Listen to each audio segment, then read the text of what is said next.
Nós falamos em multiplataforma pela rádio e a TV Câmara Bauru, com o arquiteto Nilson Guiradella, o secretário municipal de planejamento, a CEPLAN, e a coordenadora da revisão da Lei de Uso e Ocupação de Solo, que a gente chama de Lei de Zoneamento, é a LUOS, em termos de sigla aqui no município. É uma legislação já um pouco defasada em relação à questão do nosso tempo e das dinâmicas de utilização do solo em todas as suas frentes, comerciais, serviços, industriais, e que regula basicamente quase todas as relações comunitárias na cidade, importantíssimo, tal qual o plano diretor. E por uma questão de logística estratégica, estratégia, inclusive, de tempo de maturação, ela já era bastante defasada no tempo, ela é dos anos 80, ela foi pega pela atual administração para apresentar a minuta, já depois da setorização, a discussão com todas as questões da comunidade no plano diretor, que são exigências do Estatuto da Cidade, e depois, obviamente, vai desembocar nesses ajustes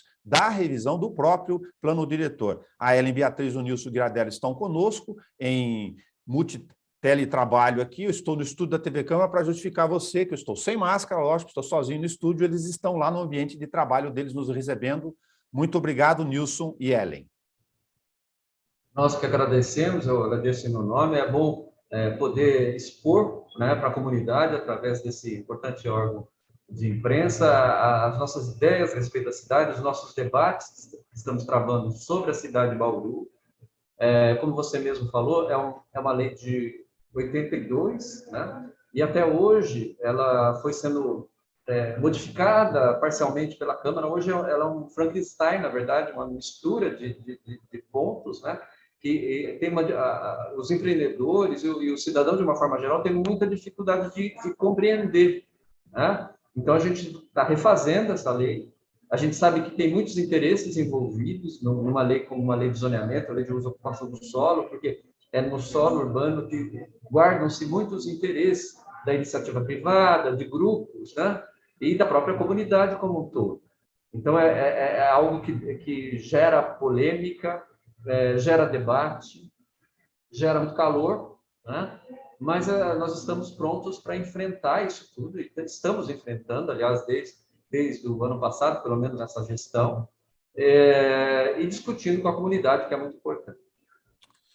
Eu também agradeço, né, a oportunidade, porque eu acho que sempre é uma colaboração que a gente tem na questão de divulgação, né, de colocar isso para a população, como a gente está levando toda essa discussão da maneira mais aberta e transparente possível e tentando conciliar todos esses interesses que existem no município. Ouvindo todos os setores que a gente comentou aqui da questão da própria distribuição do controle social do Estatuto das Cidades, imagino que a nova lei de zoneamento apareceram questões muito peculiares numa determinada região e outras temáticas que estão em todos os bairros, como os centros comerciais e de serviços, por exemplo, e as zonas estritamente residenciais, numa cidade típica comercial de serviço, tem 2% das suas atividades, 2/3 desta participação especificamente nesse setor. Bom, ia pegar como tema para começar, Nilson, nossa conversa, para poder colocar este momento da revisão da lei de uso e ocupação do solo diante da legislação nova de liberdade econômica que vocês já estão implementando. De que forma esta conciliação está presente nesta proposta? Eu acho que a gente responde de uma maneira clara a partir do momento que a gente analisa a lei atual, que é de 82, né? Que era uma lei ainda baseada na ideia da cidade modernista, a cidade que deveria ter setores muito específicos de uso. Eu dou sempre como exemplo, no Brasil, talvez a mais importante cidade modernista, uma das mais importantes do mundo, é Brasília, onde você tem setores muito específicos, setor de hotel, setor de comércio, área da rodoviária, a área de residências exclusivamente, com alguns centros comerciais junto a essas áreas. Ou seja, é uma cidade que ela é extremamente zoneada. Bom, depois desses experimentos, que a gente pode dizer assim, começou-se a observar que nem sempre isso funcionava muito, que isso demandava deslocamentos, né? Porque, por mais que você eventualmente tenha uma padaria do lado da sua casa, às vezes você não quer aquele pão, não gosta daquele pão, eu quero comprar o pão que está lá do outro lado da cidade. Então, assim, nem sempre é positivo você isolar demais os usos. Se eles não são incompatíveis com o uso residencial, por que eles não podem estar juntos dos usos residenciais? Então, a lógica dessa nova proposta é baseada nisso, né? Então, é baseada de que a cidade, como um corpo urbano em si, desde que não cause transtorno àqueles que estão morando ao redor, certos usos comerciais e de serviços podem estar mesclados no corpo urbano da cidade. Então, a gente acha que é uma visão mais moderna em termos de urbano, que a gente acompanha o que ocorre no mundo inteiro, é mais ou menos por aí, e a própria lei de liberdade econômica, já por sua vez, já dá um gancho muito grande nesse sentido, que permite você ter pequenos negócios, desde que eles não tenham problemas com vizinhança, que sejam de baixo impacto de vizinhança, em qualquer lugar do corpo urbano. Então, assim, eu acho que a proposta atual ela é muito condizente com o que se propõe hoje para a economia no próprio país, né? E aí, novamente, citamos a Lei de Liberdade Econômica, que está sendo apontada, inclusive pela Câmara Municipal, a uma proposta de quase que uma lei de liberdade econômica municipal. E nisso, eu acredito que a nossa lei de zoneamento, a lei de uso e ocupação do solo, ela está bem integrada a essa proposta também. Tá, eu pedi a gentileza, sem a gente interromper o nosso comunicado aqui, que eu estou no ambiente acústico, Nilson. A gente vai falar de comunidade aqui e ruído, né? Só para pedir, por favor, você está no ambiente, acho que sem ser acústico aí, para a colega que está do lado, ela está trabalhando, só para pedir a gentileza para não ter interferência de áudio para quem vai nos ouvir no ar aqui, por favor, tá? Vamos seguir aqui, por favor. Ariane? Eu acho que aí você está na repartição da CEPLAN, né? São divididos por biombos, e aí tem só um áudio que está entrando no fundo, só por gentileza, ela está trabalhando, lógico, mas estamos no ar sem interromper a entrevista, só para fazer essa adequação, aproveitar e comentar com a Ellen o seguinte: Ellen, como é que você viu nessa questão do aspecto da liberdade econômica essas adequações? Porque tem os critérios gerais, onde eu posso, por exemplo, ter os profissionais liberais, desde que eu não gere ruído e comodidade, que eu possa atuar em qualquer canto da cidade. Mas tem características muito especiais que a gente vai comentar aqui, que são eminentemente industriais e que geram eventual colocação específica, como nos distritos aqui que já existem na cidade. Há alguma necessidade de compatibilidade ou a fiscalização que vai acabar fazendo essa moderação lá na frente? A previsão desses usos acontecendo já é anterior à Lei da Liberdade Econômica, quando a gente fala de pandemia também, de muitas empresas que acabaram sendo fechadas e as pessoas migraram os seus escritórios para dentro de casa. Então, na verdade, acaba sendo, a gente estava falando muito de ser moderno, de trazer essa característica para o nosso zoneamento, até que veio a Lei da Liberdade Econômica. Então, as discussões já aconteciam nesse sentido. Até a indústria, né? Quando você fala de indústria, a gente pensa muito nas indústrias nocivas, poluentes, que na verdade nem existem mais, né? Existem muitas indústrias de transformação que conectam dois pequenos plugs, né? E aquilo é transformado e vendido daquela maneira. E às vezes nem ocupa muito estoque, espaço. Isso pode ser vendido no apartamento, né? E a gente não tem como você impedir esse alvará de funcionamento para algo que não vai gerar nenhum incômodo. Se às vezes é o próprio proprietário que leva, que traz. Então, a gente teve que modernizar nesse sentido, porque essa empresa, né, essas indústrias eram vistas como algo nocivo, prejudicial, e, de repente, elas podem estar totalmente permeáveis com a habitação, né? Inclusive, então, indústrias, não só comércio e serviços. Então, a gente já tínhamos trazido isso para dentro dos estudos.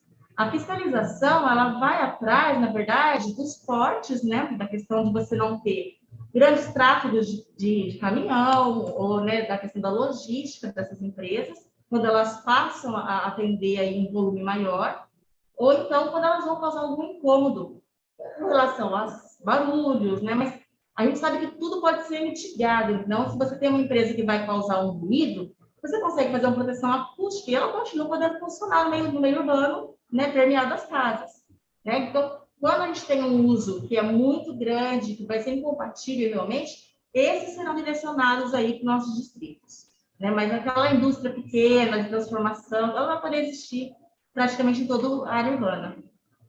Entendi. Nisso, Nelson, que eu acho que a gente tem que frisar da importância que ganha, não que ela não seja relevante hoje, mas da importância que ganha a fiscalização, né? E os atos fiscalizatórios, né?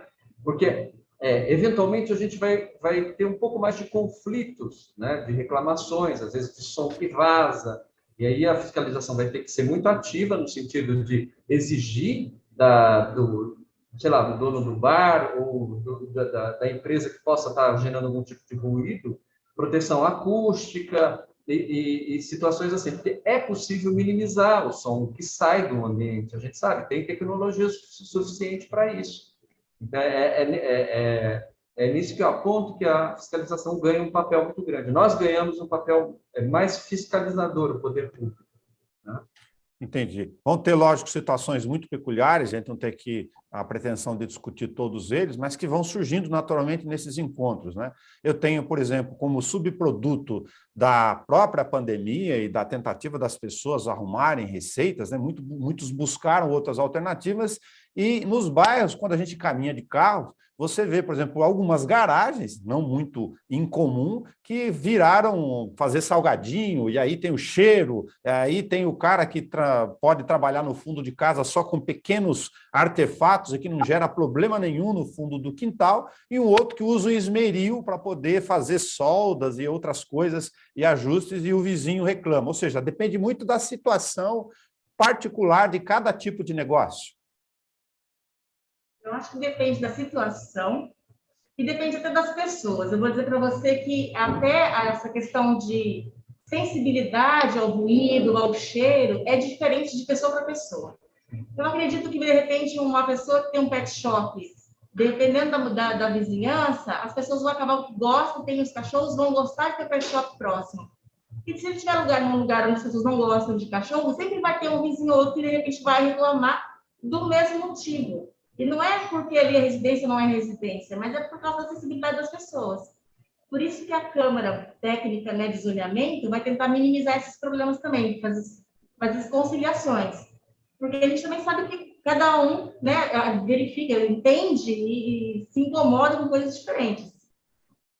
A gente entende que a Câmara Técnica acaba sendo, Nelson, meio que um colchão, né? Um colchão no sentido de resolver algumas situações que não estão previstas na lei, que eventualmente surjam, né? E fica uma ligação entre a comunidade e o poder público, né? No sentido de resolver de forma técnica, porque é uma Câmara Técnica, de resolver questões não previstas, situações não previstas, porque a gente sabe com certeza que elas vão acontecer, né? Então, é necessário a gente não trabalhar com uma rigidez da lei ou com exigências muito falsamente precisas, porque elas nunca serão precisas, porque aparecerão questões que são do cotidiano que terão que ser resolvidas. É por isso essa Câmara terá essa função.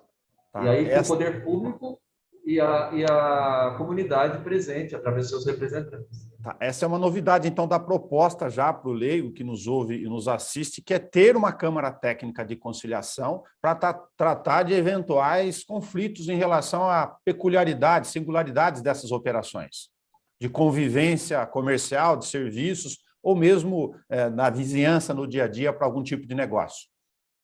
Exatamente, Nelson. E uma demanda que nós atendemos nessa revisão da lei, a partir das audiências públicas, e isso eu gostaria de frisar, Nelson, que as audiências públicas foram realmente muito importantes e as colaborações mandadas para a CEPLAN e durante as audiências também foram ouvidas uma a uma. A Ellen pegou uma a uma e discutimos uma a uma. Essa foi uma delas no sentido de que essa Câmara Técnica fosse paritária entre o poder público e representantes da comunidade. Técnicos, né? Representantes técnicos, no caso, porque são... Você lembra de cabeça, os representantes? Eu acho que é OAB, CODESE, a SENAG... Isso. Não. De cabeça a gente não lembra, mas depois a gente manda os slides para você. Mas, assim, é uma Câmara paritária. Ok. Nesse caso, você tem na lei um aspecto genérico, para insistir nesse ponto e fechar, das definições gerais do que seria o incômodo ou ruído, ou é uma citação geral na lei e a Câmara Técnica vai tratar somente dos casos peculiares, caso haja conflito? Os ruídos, eles vão sair seguindo as normas brasileiras, Então, nós também não vamos colocar índices menores ou maiores, mais exigentes, nós vamos seguir o que é recomendado. A aferição pode ser feita pelo poder público, mas também, às vezes, a gente também tem que entender que, às vezes, a pessoa também pode fazer um laudo, contratar um técnico e comprovar também que o barulho que está gerando também não deveria estar causando nenhum incômodo. A gente sabe, por exemplo, que um filtro numa chaminé pode resolver um problema com cheiro, se tiver tendo problema na comunidade, ninguém precisa caçar o alvará dele, porque ele está levando muito cheiro no vizinho. Um filtro, às vezes, resolve. A questão acústica, tem uma proteção também, uma barreira que já vai resolver. Uma janela que é trocada também já vai tudo bem. E aí nós vamos ter esses dois medidores, né? Tanto o laudo técnico, né, do profissional, que de repente se capacite para fazer isso, quanto os laudos dos nossos fiscais também, para confrontar e dar aí, essas informações para a Câmara poder tomar suas decisões. Tá. E caso não dê certo, em última instância, se caça o alvará. Tá. Né? Dando os prazos, claro, para ouvi-los, né? Mas aí teria que caçar o alvará. Mas eu acho que a Câmara funciona muito bem como esse amortecedor, esse colchão mesmo. É bem relevante isso. Eu acho que é algo bem positivo da lei. O empreendedor, às vezes, prefere, né? Se ele sabe que o incômodo dele pode ser facilmente sanado, ele não precisa mudar de endereço. Então, eu acho que é dar essa possibilidade para ele se adequar. Eu sei que aqui fica o critério lógico, que é maior, da convivência comunitária, que numa situação ideal, que cada um de nós participe dessa harmonização de eventuais conflitos se antecipando. Por exemplo, o ideal é que alguém que vai empreender, instalar um negócio, por exemplo, procure a consulta da CEPLAN e não faça como alguns, infelizmente, na vida comunitária, que vai lá e instala, né, às vezes até de má fé, sabendo que vai gerar algum problema de vizinhança ou na própria atividade, para depois ter que correr lá na justiça para poder discutir se fica ou não fica em pé. Mas tirando essa grande demanda, pensando na boa vontade até da vida coletiva de cada um, a ideia é que, só para fechar esse raciocínio, que a liberdade econômica que já está disposta em lei federal no país seja incorporada em todas as regiões, exceto algumas muito específicas, por exemplo. Você não vai pensar aqui que na área do distrito industrial, que já tem empresas que vão ter instalações, porque nem é lá o lugar para essas instalações comuns de comércio e nem esse pessoal quer para esse tipo de lugar. Eu acho que o espírito é isso, como a gente já apontou. Acho que as cidades que não revêem suas leis de zoneamento, caso sejam antigas, vão ter muitos problemas, porque você vai ter uma lei federal que aponta num sentido, e se você tiver uma lei ainda de zoneamento baseada nesses pressupostos mais modernistas, né, dos usos muito segmentados, você vai ter conflito, com certeza. Né? Então, assim, a gente está se adiantando, eu diria, algumas questões que podem vir. A gente já percebe isso hoje, né? E é claro, e é um dos motivos porque a gente está discutindo primeiro a lei de uso e ocupação do solo, porque para nós é muito premente aqui nessa secretaria, viu, Nelson? Muitas pessoas perguntam, por que a discussão não se deu depois do plano diretor ou durante o plano diretor? Porque nós trouxemos antes, né? Trouxemos antes por conta dos problemas que a gente tem de alvarás aqui nessa secretaria, que batem todos os dias. E aí temos que fazer algumas análises, em alguns casos a gente até consegue alvará provisório em função da proposta que está sendo mandada que vai ser mandada para a Câmara, mas assim, é provisório, então fica tudo muito inseguro para os negócios, né? Então, assim, a gente entende que a lei de uso e ocupação do solo é fundamental, né? Porque nós passamos por 3 planos diretores depois da lei de 82 e ela não foi mudada. Então, ela precisava ser mudada. A gente acha que ela para nosso dia a dia nessa secretaria, fundamental. Tá.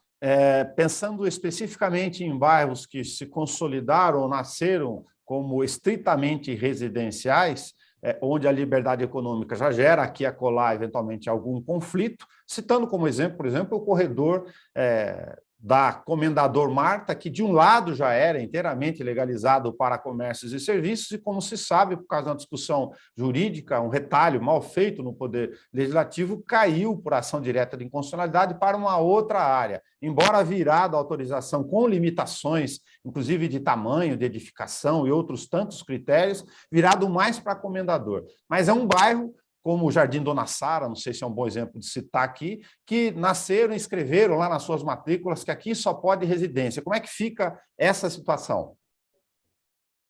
Nós entendemos que a lei de uso e ocupação do solo é maior, né? E é uma deliberação do município a aprovação e mudança de leis no que tange a questão urbanística. Mas como eu apontava ontem, eu e Ellen apontávamos ontem na reunião da SENAG, todas as nossas propostas agora vão ser filtradas pela assessoria jurídica. É claro, nós temos aqui uma assessoria jurídica interna da secretaria, mas ela não responde pela prefeitura como um todo. Então, agora a gente filtra na assessoria jurídica do município, né? na Secretaria de Negócios Jurídicos. É para lá que vai a lei como um todo. Sempre tem um detalhe ou outro que a gente, eventualmente, precisa rever ou rediscutir. Mas a gente entende sim, que a questão da comendadora em particular, já que você está citando, ela pode ser revista no sentido de permitir, nas suas duas faces, nos seus dois lados, o uso de comércios e serviços, né? Porque ela é uma avenida que está além dos interesses do próprio Estoril 2 como bairro. Ela é uma via urbana de importância ímpar e que, a grosso modo, agora com a reforma da Praça Portugal, ela une Piratininga, eu brinco sempre que ela une Piratininga e Gaguto, né? Somando-se a Getúlio Vargas. Então, assim, não dá mais para considerá-la como uma via que afeta um bairro em específico, ela é de interesse da cidade como um todo, né? Então, a gente entende, sim, nós expusemos isso ontem na SENAG, havia muitos moradores do Estoril que eu respeito muito, respeito, inclusive, o fato deles se organizarem tão bem para defender os interesses do bairro, para que se mantenha como uma área residencial. Ok, perfeito. Mas a área do bairro é uma coisa, a área da avenida é outra dimensão, eu entendo que é outra dimensão urbana. E atende outras também, né, demandas, porque, na verdade, ninguém mais quer morar na comendadora.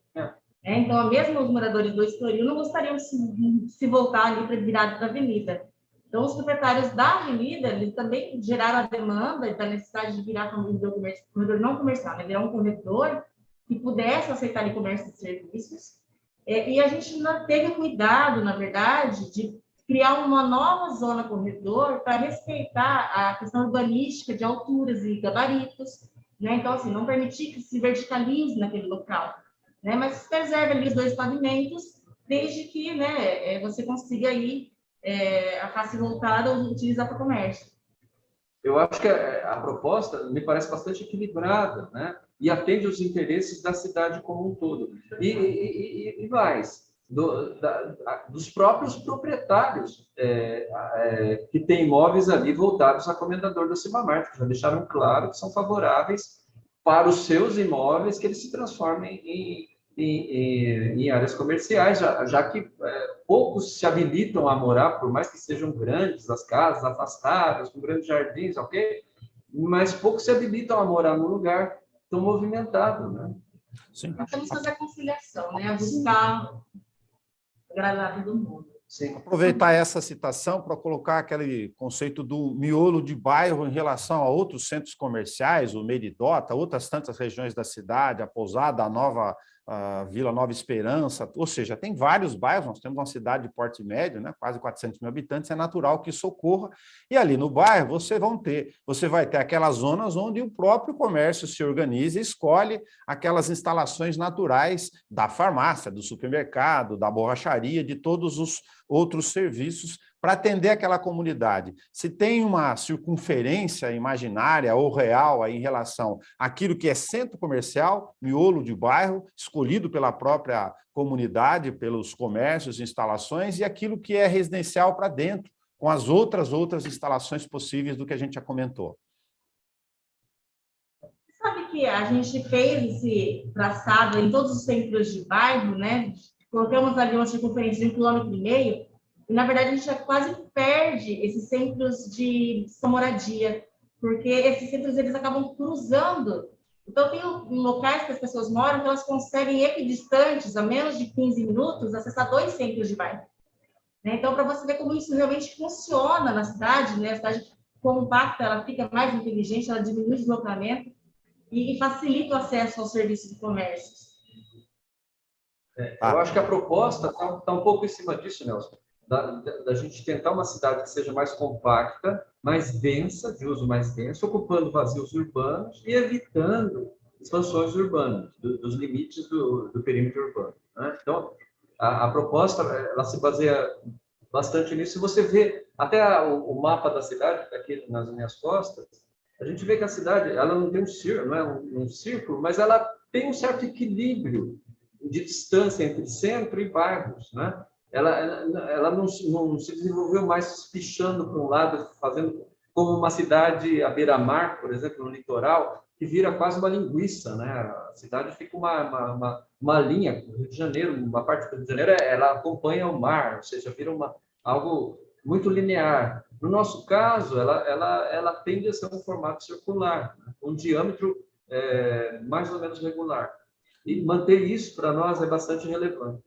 Nilson, falando em características específicas, nós temos um centro muito forte de logística e transportes aqui. E características, por exemplo, desde um condomínio particular na Bauru, Lince, desenvolvendo com milhares de metros quadrados lá, que estão sob ampliação nesse momento. Temos hubs gigantescos aqui, até por força da nossa característica geográfica, para fazer fora do eixo do aeroporto de Guarulhos, grandes distribuições aqui na cidade, e logísticas naturais de outros elementos, na área de gás, por exemplo, no Distrito Industrial 4, entre outros serviços. Se essa questão da logística está relacionada a esses nichos localizados especificamente, como é que ela está dentro da LUOS? Acho que a posição de Bauru no estado de São Paulo, ela é bastante favorável. Ela sempre foi um nó, né? No caso, era um nó ferroviário, historicamente um nó ferroviário, até por estar no centro. As rodovias vieram e reforçaram esse nó. Então, a cidade tem esse potencial, eu acho que ela hoje já conta, né, com esses polos importantes, mas eu acho que ela tende a ser mais relevante ainda no futuro, né? Ações como, por exemplo, da criação das marginais, estão sendo feitas ao redor da cidade. A ideia que nós temos e já passamos para o governo do estado, no sentido da gente fazer um anel viário de Bauru, que ainda falta completar, no caso, seria para o lado oeste da cidade, a gente não fecha pela rodovia entre Bauru e Piratininga, seria necessário completar esse anel viário da cidade, transformaria a cidade realmente nesse polo muito importante, junto com o aeroporto, né? E boas estradas, né? Faz da cidade de Bauru um polo fundamental no estado de São Paulo. As ICs, eu acho que são elementos que você pode considerar como parte desse processo, tanto é que as ICs estão às margens das rodovias, né? Para que movimento de grandes carretas não entrem dentro da cidade, da própria rodovia, ali a 500 metros da rodovia, que é, em geral, a área da ZIC, funcione como esses entrepostos, né? Então, sem trazer incomodidade ao restante da cidade. Então, acho que a ZIC seria algo que já constava, né? E a gente reforça na nossa lei de ocupação do solo. Mesmo nas zonas industriais de comércio e serviços, as ICs tem também a possibilidade, foi pensada no outro momento, mas que se enquadra em alguma margem aí na questão da liberdade econômica, que prevê o uso misto, né? Eventualmente a composição de residências, de alguma forma próxima dos locais de trabalho, caso haja uma ocupação mais adensada em alguns desses trechos. Sim, eu acho que sim. Com algum cuidado, né? Porque aí você já tem uma outra escala de serviços e indústrias, né? Então, a gente tem que ter algum cuidado quanto a isso, porque aí sim pode ser um incômodo para a vizinhança, né? Mas também, eu concordo. Bauru tem uma situação muito específica do ponto de vista de parcelamento do solo, estamos falando da lei de uso e ocupação do solo, lógico que tem diretamente ligação com isso, vocês sentiram isso, que é um pedido do mercado imobiliário ou de segmentos e mesmo da demanda por moradias de baixa renda, sobretudo na periferia, de um estoque de lotes com testadas pequenas de 5 metros, onde se usar a lei das calçadas, por exemplo, você não consegue usar aquela faixa de 50% autorizado para entrar o carro e 50% para a vaga, porque 5 metros não dá para fazer as duas coisas. Por outro lado, tem a necessidade de tentar deixar na legislação esta demanda que é reconhecida ou para moradias, porque o lote é caro aqui por uma série de razões no tempo da ocupação. Como é que você vê esses dois eixos em relação a desdobros?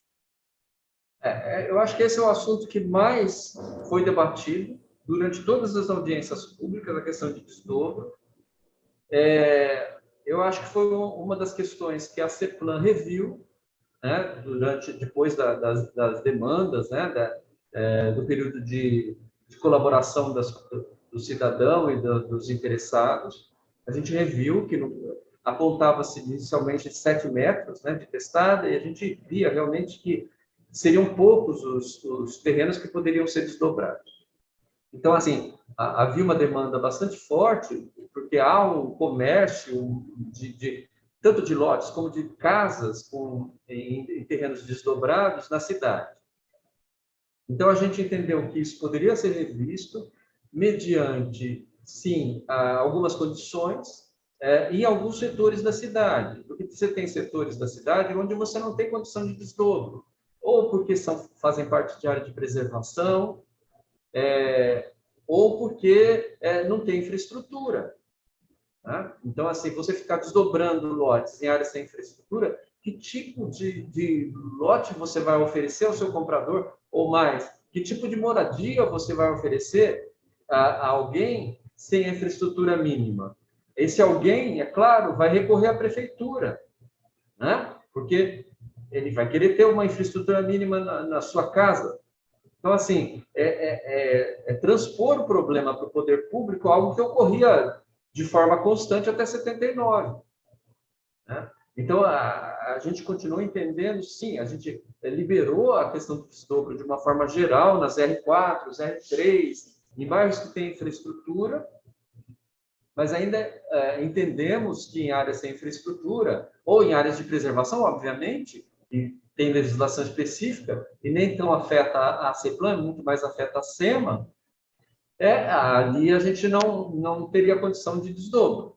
Mas é claro, não sei se você esteve ontem na apresentação, você ainda tem um grupo muito forte de pressão no sentido da liberação para essas áreas sem infraestrutura. O que a gente sabe, Nelson, é que a gente não vai ter uma lei que agrade a todos. Sim. Não há como. E nós temos uma obrigação aqui, dessa secretaria, de defender o interesse público, de defender a cidade. A gente entende que todos os grupos têm direito à manifestação, certamente tem, se forem organizados, melhor ainda, perfeito. Mas a gente tem que defender os interesses públicos, os interesses do urbano da cidade. E isso é muito caro para todos nós aqui, arquitetos, eu como secretário, a gente tem que defender os... É possível conciliar? Esse é um governo, eu entendo, Nelson, que é um governo que tenta conciliar os interesses da iniciativa privada com os interesses públicos, e é um pouco o meu papel aqui também. Tá? Mas a gente tem limites, né? Até onde a gente pode ir para não causar prejuízo ao casco urbano. Essa é uma questão. Tá? Porque, assim, se a gente for pensar da forma técnica, o lote com 5 metros de frente, ele tem prós e contras como tudo na vida. Né? Então, assim, a gente tem a questão dos 5 metros, ele é ruim para estacionamento, né? Ele às vezes dificulta a presença da árvore, mas ele é uma forma de adensamento. Né? Melhor você ter mais pessoas morando em menos área, entendeu? Então, a gente também tem essa questão. Então, nós tentamos buscar equilíbrio no sentido de a gente libera a frente de 5 metros, mas nós não vamos isentar essa pessoa de ter uma árvore na calçada, por exemplo. Né? E se eles tiverem um corredor, melhor ainda, porque no corredor provavelmente não terá estacionamento. Né? Nós vamos nem precisar da vaga. E se tiver no miolo de bairro, as pessoas param nas suas garagens. Né? A gente sabe que acaba parando na frente das suas casas. Então, a gente tentou buscar uma forma de equilibrar essa necessidade, essa característica peculiar de adensamento da cidade, que é uma coisa que o Bauru tem, não é comum para muitas cidades. Né? Respeitamos isso e tentamos trazer isso de uma forma benéfica, né? Para a gente buscar a recompensa, aí, no caso, né? Pra como que o poder público consegue lidar com isso sem prejuízos. Se a gente for fazer uma comparação, Nelson, questão de adensamento, né? A gente vai adensar? Vai adensar, vai dobrar, pelo menos, se imaginar uma quadra, vai uma quadra inteira toda desdobrada. A gente vai dobrar. Sim, mas imagine você que esse adensamento poderia ser muito maior caso, com 3 ou 4 lotes, às vezes até menos, você fazer um predinho. Você adensa muito mais. Né? Você adensa muito mais. Então, assim, eu diria que esse adensamento pelo desdobro é um adensamento menos agressivo do que um adensamento da verticalização. Fora que a verticalização tem outro tipo de problema, como sombreamento, túnel de vento, aquelas coisas todas, né? E no caso do desdobro, para casas, a moradia, a habitação unifamiliar, a gente vê que talvez seja mais compatível com muitos dos bairros de Bauru. Entendi. Tem algum apontamento específico para a verticalização? Eu lembro aqui, porque essa é uma demanda que acabou aparecendo mesmo fora da Zona Sul da cidade, sobretudo no Minha Casa Minha Vida, no estoque mais recente de implantações urbanas, por causa dos prédios naturais de baixa renda, né? Se esta questão acabou voltando, não existe mais o Minha Casa Minha Vida nos moldes, mas pode haver empreendimentos aqui a colar, mesmo na iniciativa privada, para pegar a faixa de 1,5, 2 salários mínimos eventualmente. Para esses conjuntos de prédios pequenos, em geral, o coeficiente de aproveitamento é baixo. Né? Por quê? Exato, é o que a Ellen está falando. Vamos pensar em empresas como a MRV, por exemplo, ou outras empresas que trabalham com apartamentos de custo mais baixo. Eles quase sempre fazem os estacionamentos no solo, a nível do solo. Eles não fazem subsolo por conta de custos. Né? Então, eles sempre precisam de glebas ou precisam de terrenos de grande espaço. Então, o coeficiente de aproveitamento nunca é problema para esse tipo de empreendimento. Né? Porque por volta de 1, é bem baixo. Mesmo que a área permita 3 ou 3,5. É o que eles usam por conta dessa questão de estacionamento, de áreas livres. Ok. Onde a gente tem demanda forte para que o coeficiente de aproveitamento chegue a 3, 3,5, são em zonas de interesse de verticalização de prédios de classe média, não só na Zona Sul, mas em particular na Zona Sul. Né? E a gente manteve algo que é da própria lei atual, os 3,5, que a gente entende razoável, para a maioria dos bairros. Centro da cidade, a gente manteve o que já estava proposto antes, que era o 5. É o 5. Por que 5? Porque o que a gente queria era realmente uma verticalização residencial na área central. Ocorre, Nelson, que isso desde o plano diretor de 2008, isso é permitido no centro da cidade. E eu te pergunto, quantos prédios que ocuparam o coeficiente de aproveitamento 5 foram aprovados? Eu te respondo já, nenhum, infelizmente.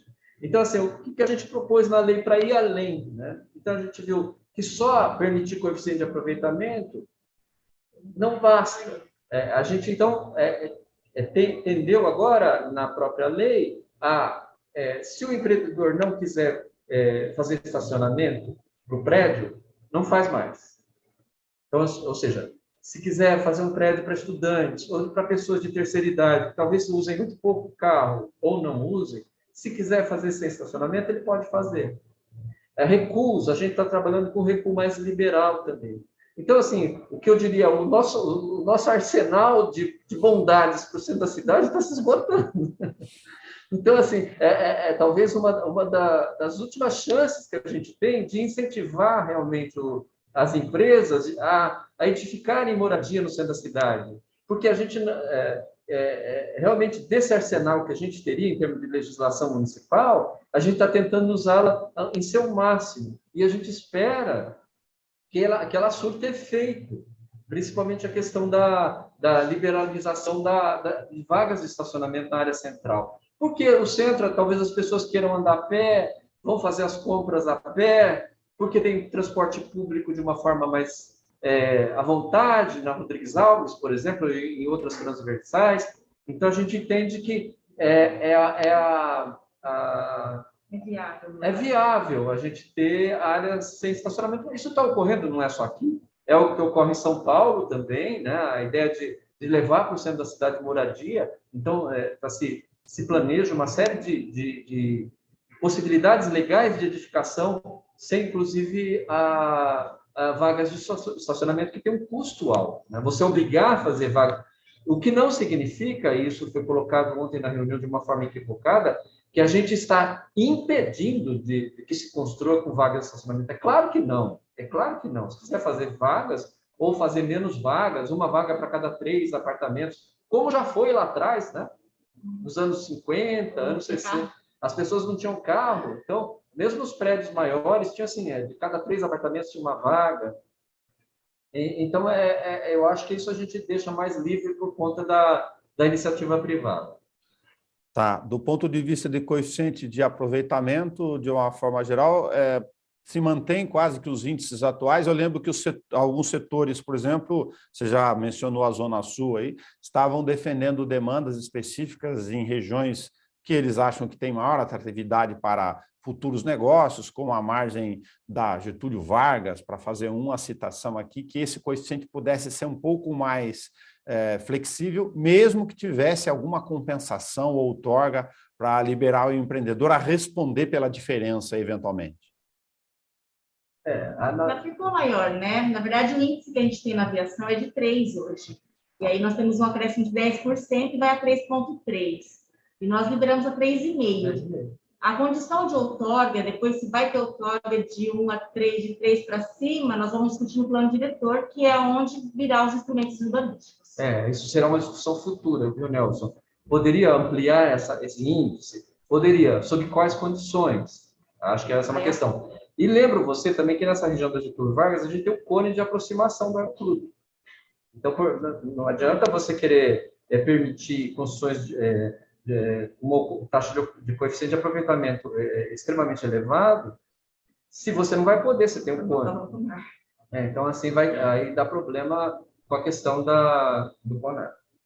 Tá. É premente para alguns setores, por várias razões, que esta regularização ou atualização também tenha um time aí, depois de todo esse percurso das setorizações e das entidades de classe, para que os alvarás provisórios, por exemplo, sejam regularizados de forma definitiva, né? Tem um estoque aí no serviço de vocês que incomoda, não por culpa da gestão, mas por culpa de tudo que a gente recebeu de herança lá de trás.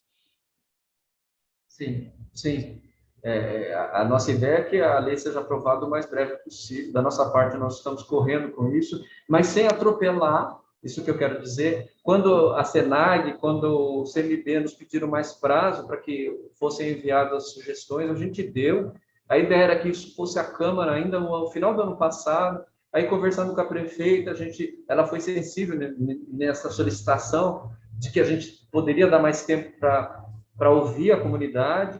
E aqui trabalhamos durante as férias, período de final de ano, começo do ano, no fechamento da própria lei, mas entendemos agora que a gente envia ao jurídico, depois faz uma audiência pública e encaminha à Câmara Municipal. Ok, Nilson, acho que é isso. Tem muitos temas, lógico.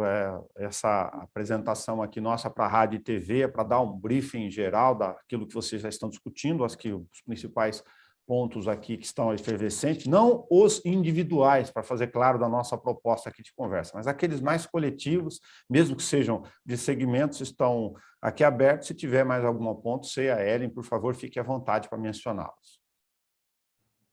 Não, eu quero agradecer, acho muito importante esse tipo de divulgação.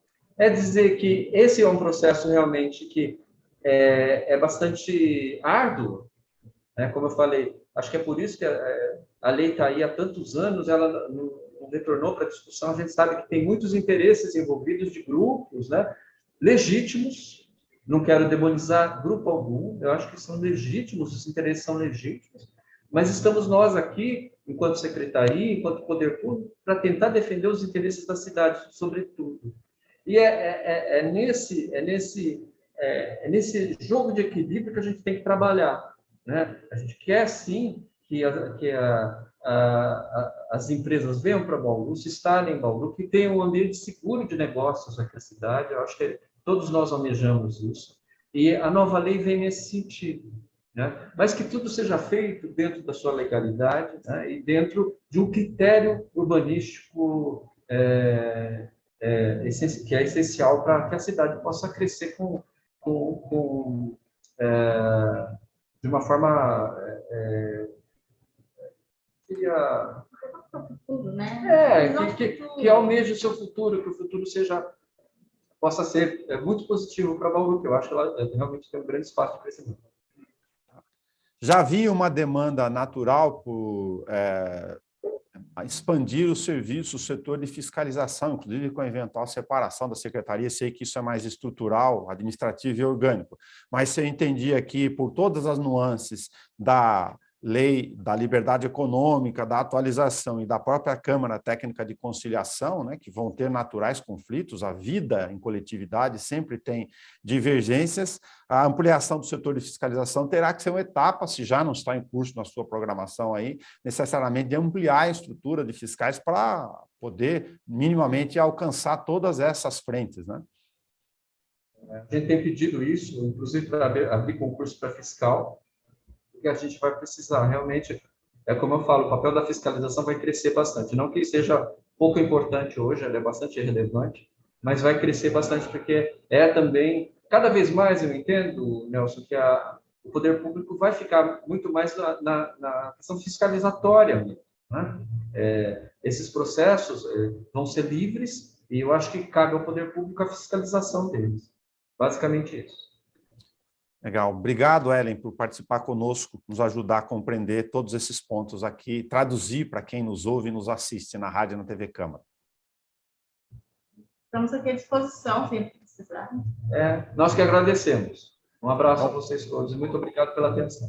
Como o Nilson Guiradello, secretário municipal de planejamento, e a Ellen Beatriz, que coordenou serviços de atualização e todos os debates da lei de uso e ocupação de solo, agora o jurídico faz um pente fino, natural, das questões legais na prefeitura, depois em tramitação e discussão com audiência pública para o Poder Legislativo poder realizar a discussão e votação deste projeto. Esta entrevista você acompanha na íntegra na página da TV Câmara no YouTube, caso você tenha entrado aqui no meio do caminho para você assistir a hora que você quiser.